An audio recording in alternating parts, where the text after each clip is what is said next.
As soon as our oil is hot, we'll take our chicken. We'll add that to our oil.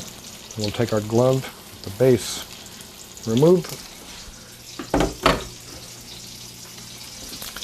Then we're going to go back to the other half of the onion.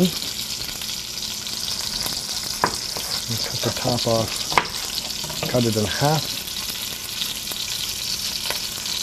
Remove the outer layer of skin.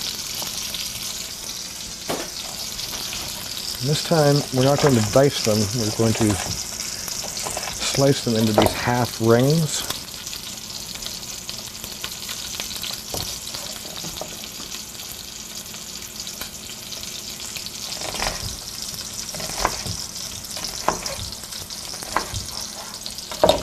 Go ahead and separate those.